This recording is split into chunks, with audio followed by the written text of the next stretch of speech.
Hey guys, Liz Stapleton here from elizabethstapleton.com, and in this video I'm just gonna show you how you can create templates in Google Slides, but also just why I love creating pins in Google Slides. I used Canva for years and I loved it, and then I started using Google Slides, and now I struggle to use Canva because I find it so cumbersome.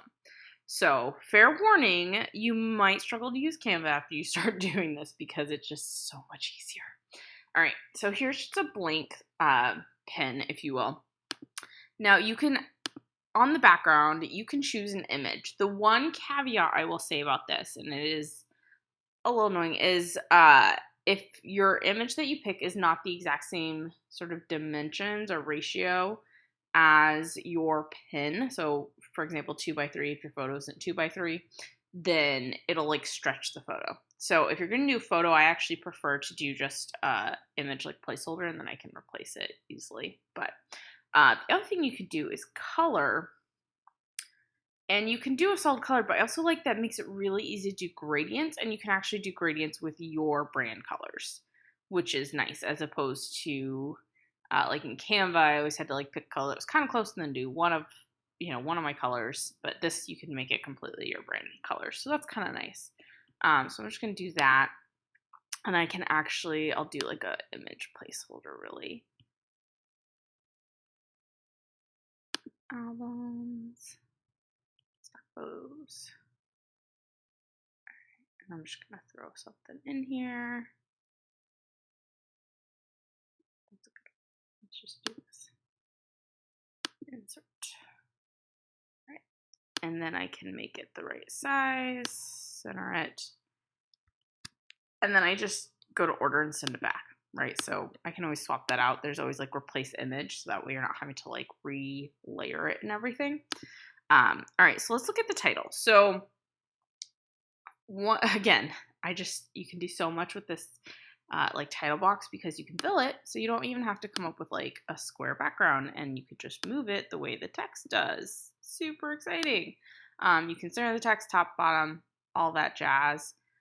You can also do, so if I'm this is the title, it's really awesome, I can go in here and I can select everything, and I can go to format text, capitalization, say, okay, I want title case. And then I'm actually, I want awesome to be all uppercase. And I can actually make that way bigger and a different font.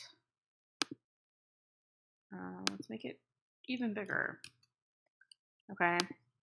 And then let's make this, let's make a different one. That. Okay, so you can have different font sizes, capitalization, and color, all within the same text box. You can also do a cool shadow. So if you go to format and format options, or you can see it over here, it says format options, you can do a drop shadow.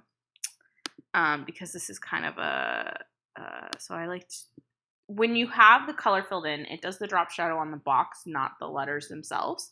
So it's the only time I tend to separate out text is if I want one section to have a drop shadow on the text and another section not to, and that's when I don't have necessarily a filled in background, and I can always go back to transparent, and then we'll see the drop shadow on the letters.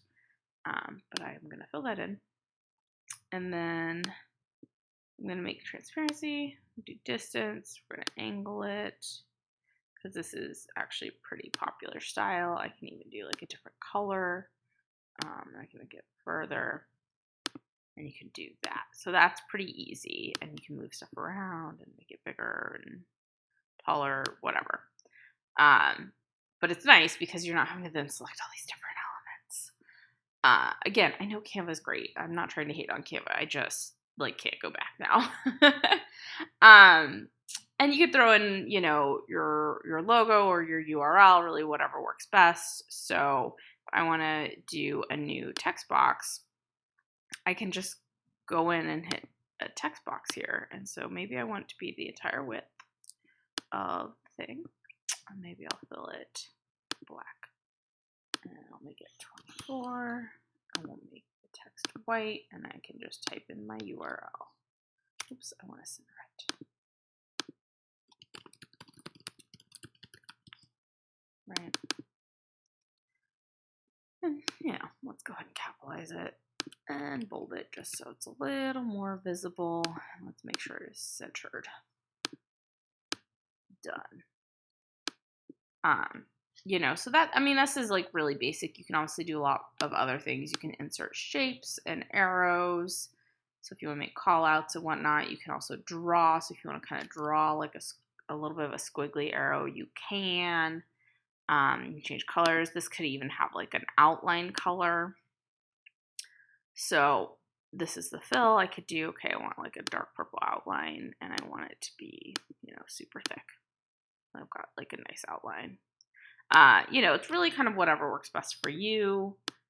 You can move this so that it's over to the side. Really. Oops, let's not go that far. Not go crazy. Let's make this bigger too. Okay. And maybe I really want it all to be left.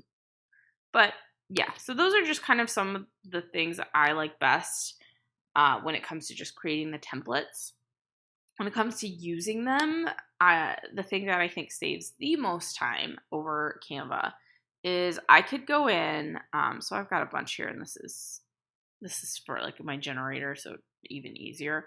But I can go in and I can just do Control Find, Command F, Control F, and then I can find it and I can say, okay, replace all of Title 9. So there's 5 of them with whatever my title is. And then I'm not copying and pasting like 17 times, 5 times really. But, you just have to put in the title once. And then you can have all these different pins for one post. And it just takes up a lot less time. And I can go in here and I can say replace the image. And I can go pick a different one.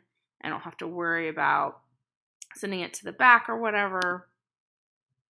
Let's go in here and just pick a different one. And you might not use Google Photos. You might use something else. It's just kind of whatever works for you. Maybe I'm going to pick, let me scroll down to some of the better ones.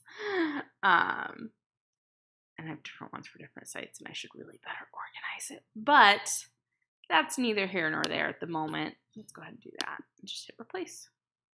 There it is. And you can tweak it, right? So if you want to make it a little bit brighter, sorry, adjustments, here we go.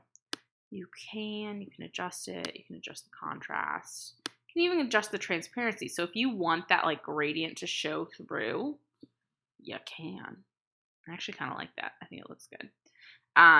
So that is always an option as well. So hopefully this will get you excited about creating pins in Google Slides. It's just, I find it so much easier. Hopefully you will too. I hope that helps. Let me know if you have questions.